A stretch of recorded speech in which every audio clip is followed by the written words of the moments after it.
আসসালামু আলাইকুম, কেমন আছেন সবাই? আজকে ছোট একটি ব্লগ নিয়ে আসলাম, ডেইলি ব্লগ। সারাদিন কি করি না করি। আমি আসলে ভিডিও করতে পারি না, তাও করার চেষ্টা করি।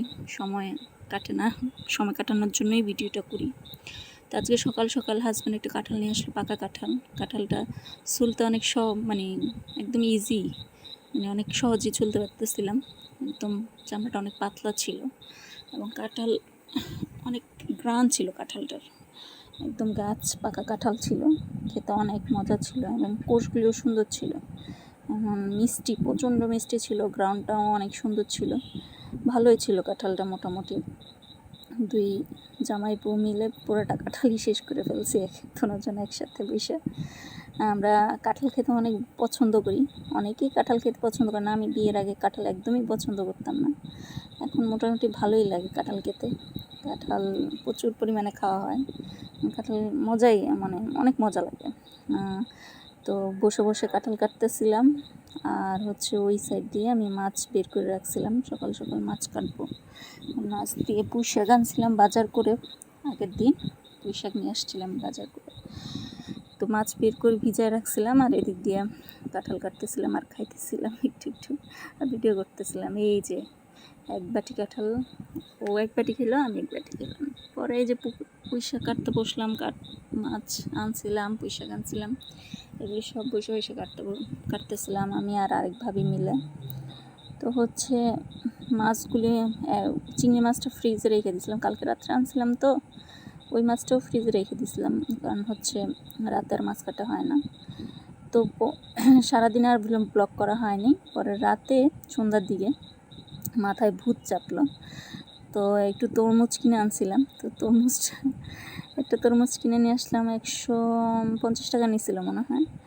তো ওই তরমুজটা দিয়ে কি করা যায়, পরে তরমুজের পুডিং বানাইছিলাম। তো বানায় ভাবিদের খাওয়াইলাম, আমার হাজব্যান্ডের খাওয়াইলাম। আমার হাজব্যান্ডের তেমন মজা লাগেনি। তো পুডিংটা প্রথম বানাইছিলাম, তো একটু চিনিটা একটু কম হয়েছিল।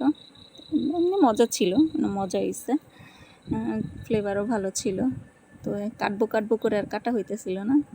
তো এই যে কাটবো না, খাবো না সুন্দর লাগতেছিল। পরে পুডিংটা বানাইতে যায় আমি তরমুজই কাটতে পারতেছিলাম না, তরমুজ কীভাবে কিউব করবো। এই যে দুধের মধ্যে আমি তরমুজগুলি কেটে কেটে কিউব করে কাটতে পারবো, মানে কাটতেই পারতেছিলাম না, কীভাবে কাটবো বা কী আসে বিষয়ে, মানে এলোমেলো লাগতেছিল। পরে কাটলাম, অনেক কষ্টে কাটতে পারতেছিলাম না, অনেকক্ষণ লাগায় কাটলাম তরমুজটা, অনেকক্ষণ লাগায় কতটুকু দিব বা কী, তাও চেষ্টা করলাম প্রথমবার। আলহামদুলিল্লাহ অনেক ভালো ছিল, খেতেও অনেক টেস্ট ছিল, মজাই ছিল, খারাপ না মাশাল্লাহ। তো এই যে আগার পাউডার দিয়ে আমি দুধটা জাল করে নিয়েছিলাম, পরে তরমুজ দিয়ে, পরে এই যে আগার পাউডার, দুধ, গরুর দুধ, আপনার গুঁড়া দুধ দিয়ে ভালোভাবে মিক্সড করে তারপর চুলাই দিছিলাম। আমি আসলে মানে প্রথম তো দেখতেছিলাম ট্রাই করে কীভাবে কী করা যায়, একটু একটু করে দিতেছিলাম আর দেখতেছিলাম কতটুকু হয়েছে কী আসে বিষয়। তো এর জন্য একটু একটু করে দিতেছিলাম আর দেখতেছিলাম হইতেছে কি না, না হইলে কি করব। আর পরের দিন সকালে একটা শাড়ি, আমার একটা পেজ আছে, ওই শাড়ি আমি আমার পেজে সেল করি, জন্য শাড়ি পরে একটু ছবি টবি তুললাম, ভিডিও করলাম। এই শাড়িটা আমার পেজ আমি কমেন্ট বক্সে মেনশন করে দিব। পরের দিন তো বৃষ্টির কারণে কারেন্ট ছিল না, পানি তুলতে পারিনি মোটরে, বৃষ্টির পানি দিয়েই সব কাজ করছি, অনেক কষ্ট হয়েছে 3 দিন। সবাই আমাদের জন্য দোয়া করবেন, আমার জন্য দোয়া করবেন। আজকে এই পর্যন্তই, আর বেশি বাড়ালাম না, অনেক বড় হয়ে গেল।